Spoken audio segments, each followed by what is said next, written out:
Shema Yisrael. Welcome to the broadcast outreach of Living God Ministries with Aaron Budgeon.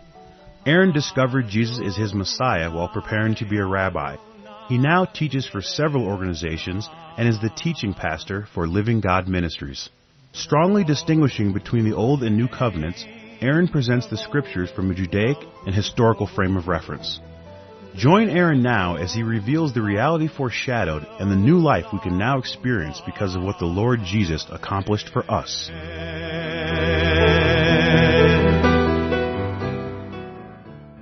In the previous program, I was talking about the subject of spiritual warfare. Today's program is a continuation of the previous program where I was talking about the devil and the fact that I believe that we were a temptation for the devil. A temptation in the sense that we provided him with a temptation that he could potentially be like God.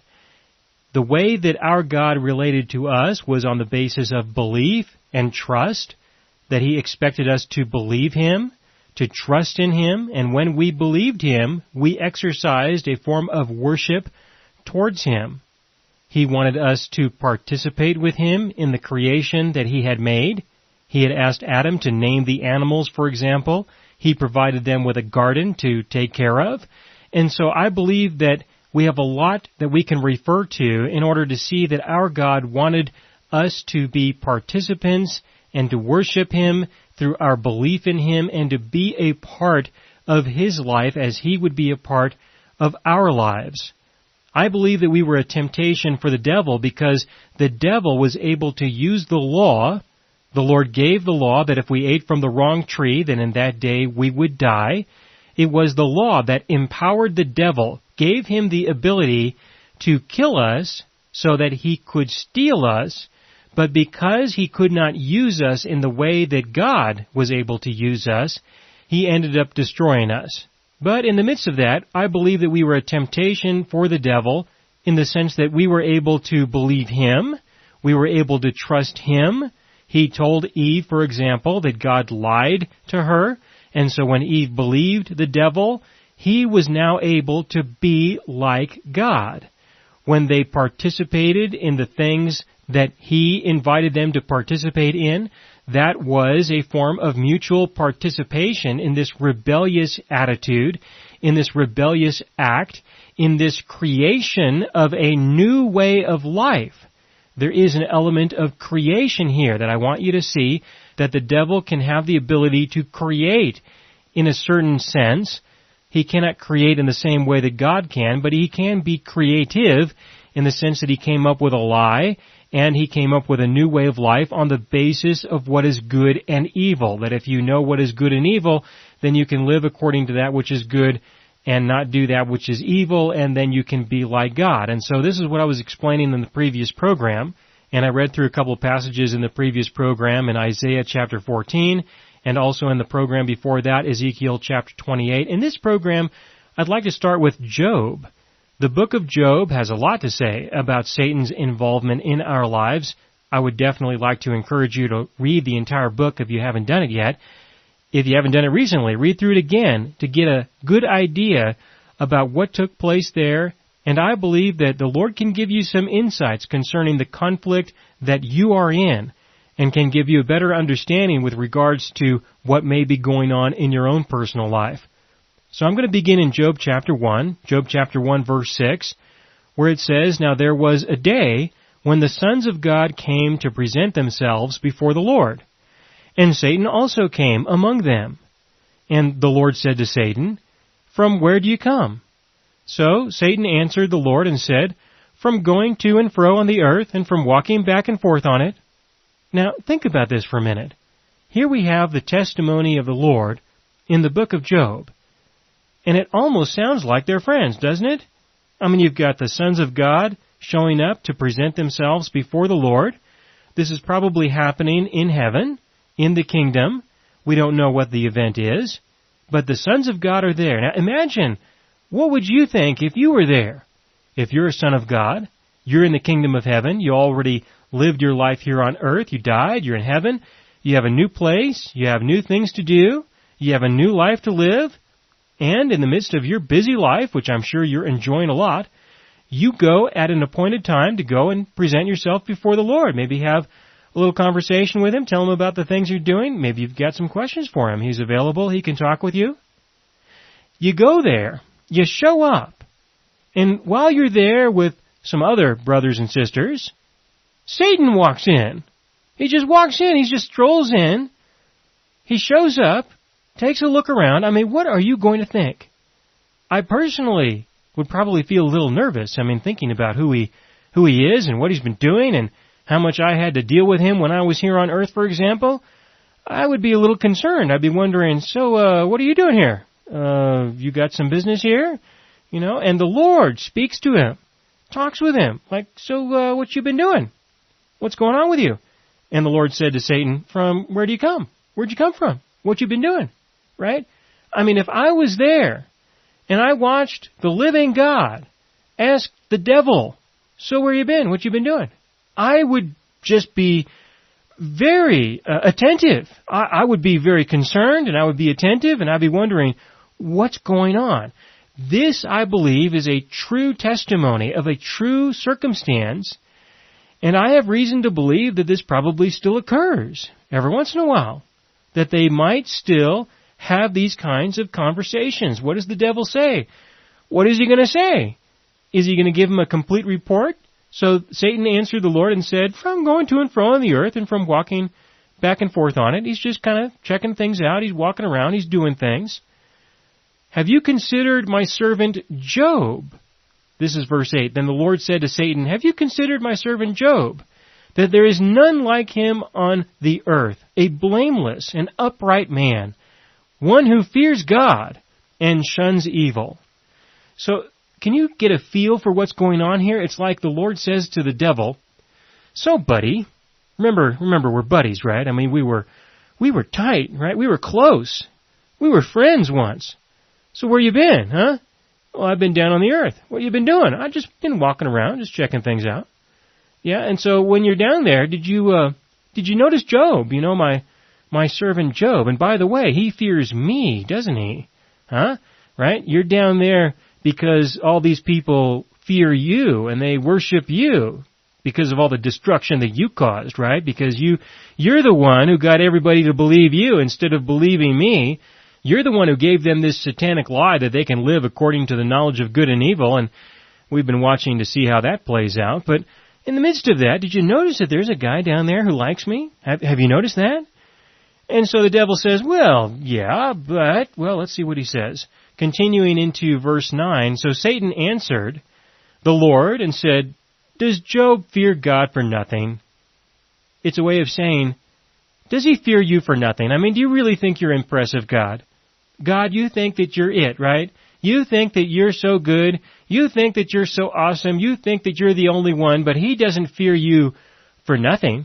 You know, there's a reason for this. It's not like he fears you because of who you are. It's not that he fears you because he wants to. Have you not made a hedge around him? This is verse 10, Job chapter 1, verse 10. Have you not made a hedge around him, around his household, and around all that he has on every side? You have blessed the work of his hands, and his possessions have increased in the land. But now, stretch out your hand and touch all that he has, and he will surely curse you to your face. And the Lord said to Satan, behold, all that he has is in your power. Only do not lay a hand on his person. So Satan went out from the presence of the Lord. So the devil challenged him. Satan challenged him and says, well, listen, God, you think you got somebody? The only reason why he likes you is because of what you do for him. That's why he likes you. He doesn't like you because of who you are. He likes you because you give him all this stuff, because you've blessed him so much, because you keep me from getting at him. But I tell you what, you let me get to him, and you let me take away all these things that he thinks that you gave him, that you certainly participated in. If I take it all away, he's not going to like you anymore. Because you know what, God? He's only one of yours because of the stuff. Because of the stuff that he has. Doesn't this sound familiar? It sounds familiar to me because I know a number of people who, in my opinion, are Christians only because of the stuff they think they're going to get from God. They don't really care about the Lord. They don't really want to know Him. All they want is His stuff. You know, the God who owns all these cattle on a hill, He owns 1,000 cattle on a hill. They want one of His cows, right? You know, there are a lot of people who really are like that. I don't think Satan is saying something that's completely out of line. So this is a challenge. The Lord says, okay, I'll tell you what, Satan, you go ahead and you show me that you're right. And you know what? After the devil was done, there came a point when Job questioned the Lord, didn't quite curse Him, but came pretty close in my opinion. I think he came close to that, which in a way shows that maybe the devil was right. You know, in some ways, maybe Satan was right. Maybe he didn't lie when he was talking with God. Maybe there was some truth to that. And you know what? There are people in the world, as I mentioned, who are like that. So don't be surprised when life gets hard, when life gets difficult for people, and they turn against the Lord because they were not with Him for the right reasons to begin with. I wanted to read this to show you a few things. I wanted you to see the personal interaction that took place between God and Satan. The personal interaction. And I want you to see that he was willing to step aside and allow the devil to engage with someone in the world. And he caused a tremendous amount of death and destruction as a result of this. For what? To make a point? No, I believe it's more than that. More than just to make a point. I believe that this really describes the nature of the war in a big way. That the devil, Satan, he really believes that he is better than God. He really believes that God is not as awesome as God suggests that He is. And in the midst of this, I also want you to see the personal interaction between the two. Now, if this kind of interaction is still taking place, I don't know that it is, I think that it is, but if it's still taking place, I want you to understand that it's not going to go on forever.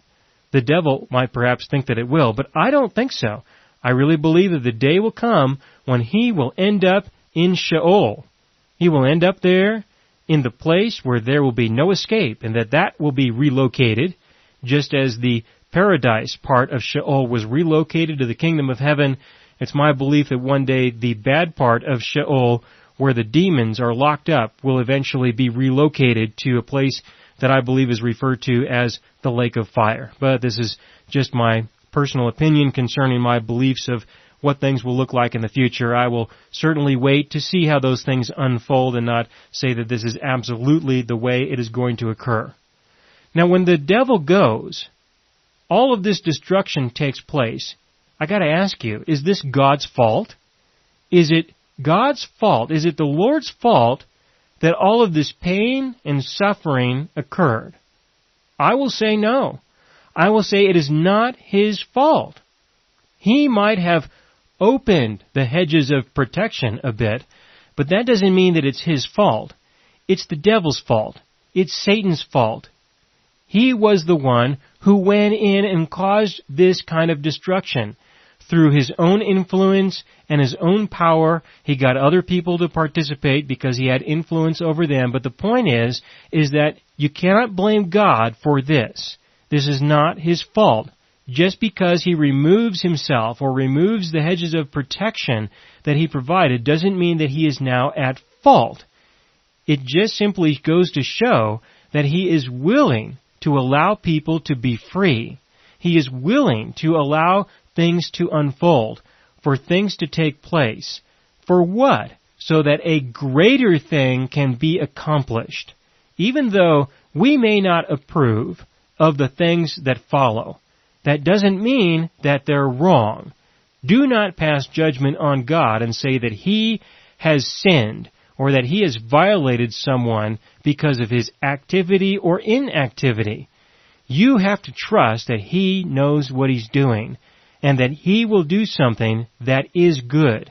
In this case, I will emphasize the point, again, that the devil was the one who intervened. The Lord simply allowed it to occur, but the Lord used it for a purpose. He used it for a purpose that He was able to accomplish greater things with it. That's an important thing to recognize, is that when pain and suffering occurs in our lives, in many cases, doesn't mean that the Lord has to, but in many cases I personally have found that the Lord has been able to use those things, those terrible circumstances, which He did not cause. Someone else caused them, myself or maybe a demon or somebody else in my life, but He has used those things in a way that greater things have come from those things. And because of that, I have a lot more patience with my God when I experience tribulation in my life. In many cases, I can now look at those situations from the point of view of living in the expectation of what God will be able to do with something that was so terrible, something that was so disastrous. Consider the tree of the knowledge of good and evil that He put in the garden. He didn't make Adam and Eve eat from that tree. That wasn't His fault. You can't say that it's His fault that they ate from that tree, because if He wouldn't have put that tree there to begin with, then they wouldn't have eaten from it. Yeah, well, that might be true to an extent. I can understand that if it wasn't there, then it would never have happened. But it was there, which demonstrates that they had the ability to make a choice. They had the ability to be a free person, to see things for themselves. That's what they had, and they chose against God. They made a decision against Him. That was their fault, not His. He may have made the tree, but they're the ones who did that. Now understand, we're just talking about a tree. We're just talking about a piece of fruit. It doesn't matter. It's not that significant. It's just a tree. All right? That's not the point. The point is that they did not believe Him. That was the issue. Not that they took a piece of fruit. It was because they ate from the wrong tree, because they believed the lie and they rejected the truth of God. So in the midst of terrible circumstances, and I did a series of programs on the subject of suffering, which I would really like to encourage you to listen to. I really do believe it's worth listening to. Of course, I have a biased opinion, but it is relevant to this subject, the subject of sufferings. In the midst of these sufferings, the Lord has been able to make use of the devil. He's not the cause, but He can take something and make something else out of it. He can use the destructive acts of the devil for His benefit later on. Let me give you a very simple example. There are things about the Lord that the devil could have never known. Could the devil have ever known the patience of God, the acceptance of God, the love of God? How about this one? Could the devil have ever known the forgiveness of God? He was made perfect. He had never sinned. How can he relate to the forgiveness of God? How could he relate to the acceptance of God? What he saw was that he was accepted because he was perfect, because he was so beautiful. Really? Is that the kind of acceptance that you want? Do you want the Lord to accept you because you're perfect? Do you want Him to accept you because you're so beautiful? Is that really what you want? No, you don't want that. You really want Him to accept you because of Him, not because of you. Because you want to know Him for who He is, not because of who you are. What happens if you do something that is imperfect? What happens if you violate Him in some way, like the devil did? The devil believed something that wasn't true. He sinned. He became imperfect. Under those conditions, under those circumstances, he would no longer have the love and acceptance of God because the criteria of his perfection has been disturbed. What about beauty? Here on this earth, beauty only lasts so long. We get old. We don't normally look as good as we did when we were younger. Things change. What happens over time? We lose what we once had, and if people related to us because we were beautiful, and they liked us because we were beautiful, and we're no longer beautiful, then why should they like us? That's what I mean, is that the devil could not relate to forgiveness. He never experienced the forgiveness of God. He never experienced the true acceptance of God because of who He is, because that is within His nature, because that is within His being. For no reason, for no criteria that we can establish on our own. He loves us because He's loving, and we can enjoy that because we know that there is no reason why He has to. There is no reason why He should. We enjoy it because it is Him. We don't enjoy it because He owes us for some reason. This is something that the angels could have never known, could have never looked into, could have never appreciated, could have never understood, and never will. But because of the behavior of Satan, because of the destruction that he has caused, we can now have a relationship with our God that the devil could have never experienced and never will, that no demon ever could or ever will, and no angel ever could or ever will. We know the love of God. We know the forgiveness of God. We know the patience of God, and we know the acceptance of God. Those of us who have turned to Him according to the new covenant, we know Him in a way that no one else ever knew Him, that no one else could have known Him, and no one else will ever know Him. In this way, Satan has been a minister. He may have been and is being very destructive, but the Lord is still using His destruction in order to create. And what He has created in the new creation in Christ is a person who can know the heart of God, who can experience the heart of God, who can enjoy the heart of God, who can have a relationship with Him that is much greater than the relationship that Adam and Eve could have had with Him. He makes something greater. He creates something greater out of the destruction that Satan causes. So I want you to see this war, not just from the point of view of a conflict, but I want you to see that in the midst of this conflict and in the midst of the things that the devil does not understand, he does not understand these things. He cannot relate to these things. He never will know these things, not like you know them. If you know the new covenant and the grace of God, you know more things than the devil does, even though he could walk right into the Lord's presence and have a conversation with Him like this. You know Him in a way that Satan will never know Him. So in the midst of the war, in the midst of the conflict and the confrontation, Satan has no idea how badly he's lost. And he will never know. He will never understand how badly he's lost. And he will never know how much God has created through the devil's decision to deceive Adam and Eve from the beginning, to encourage people to try to live according to the law. He will never know what that is. He will continue to function as he functions, walking to and fro, taking a look around, getting involved in people's lives as he can, in whatever way he can, to try to be like God. But there is a limitation, a huge limitation that he has, that he will never be able to even recognize. He will never recognize this.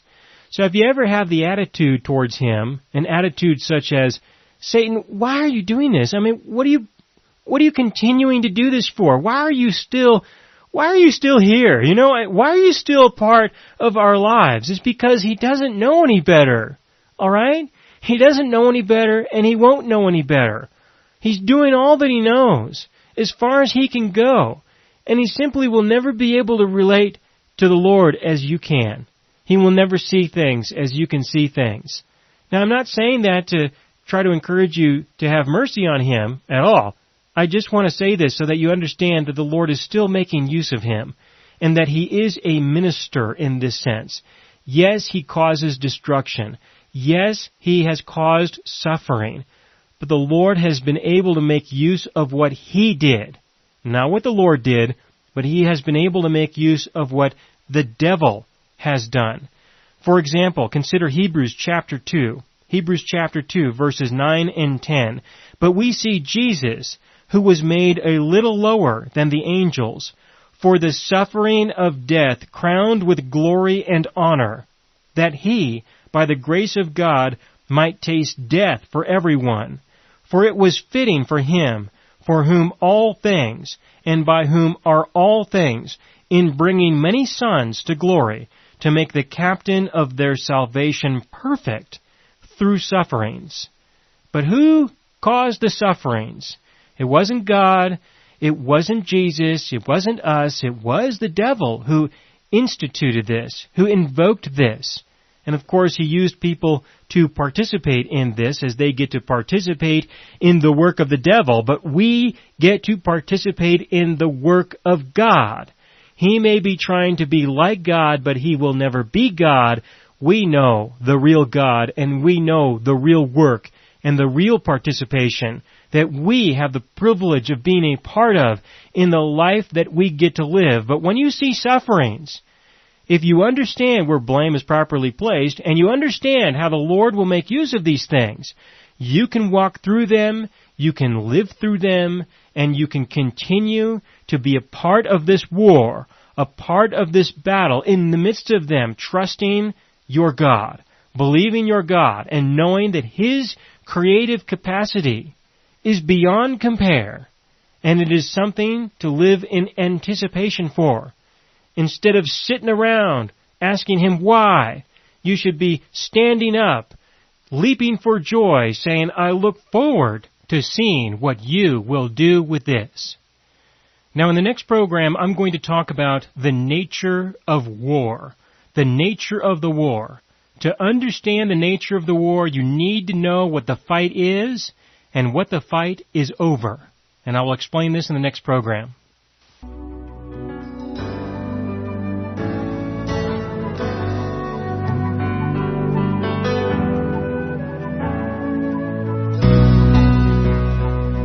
You have been listening to the broadcast outreach of Living God Ministries. You can hear all of our programs for free through our radio archive at livinggodministries.net. That is, livinggodministries.net. Do help us develop new radio programs and continue broadcasting on this and other radio stations. Send your contributions to Living God Ministries, P.O. Box 38353, Colorado Springs, Colorado 80937, or use the donation link on our website, livinggodministries.net. That is, livinggodministries.net.